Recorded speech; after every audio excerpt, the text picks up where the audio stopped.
people who love great bedside manner, where they want you to reinforce what they've already thought, even if it's not necessarily something that's positive, hold their hand, coddle them, only say sweet, nice things to them, to just reinforce, again, things that they've already thought about themselves.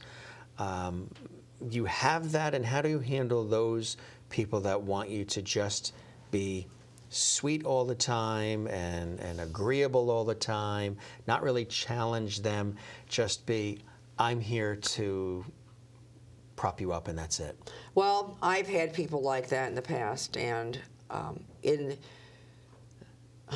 that's kind of a tough question, but Yeah. I'm gonna roll with this one. Dive right in. All right, first of all, they're paying me money to change a problem, to solve the problem. And typically, most of the time, could be in a scenario like that, they're part of the problem. Mm-hmm. All right? And so I tell them up front, I'm not fantasy, I am not cotton candy, but I will fall in love with your heart and I will fall in love with your dreams. And there's going to be days you're going to be wrong. And there's days I'm going to be wrong. But we both have to be willing to be wrong. And nothing can stay the same. So True. I'm not going to be a paid friend. Although I may come to love, the fact that you've got animals and you've got kids and, and you're loving life and we have a lot of things that we share in common, right?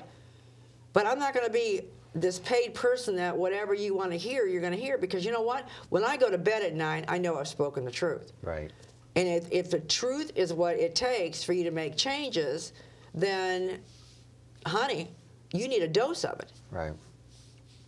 And I do things with humor.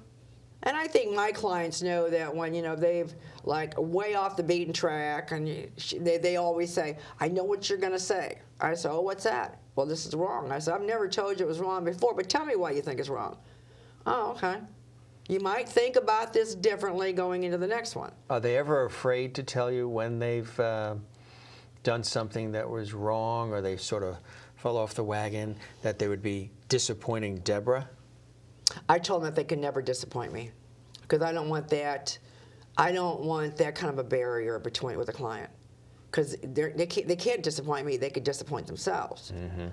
Now, I think being a human being and knowing that I'm a stick-to-it girl, and I hold people accountable because I want to be held accountable. How can we go any place in life? How can we get anything done if someone's not really helping us? Exactly. They say it takes a community to raise a child. Well, I think it takes a bigger community to raise an adult.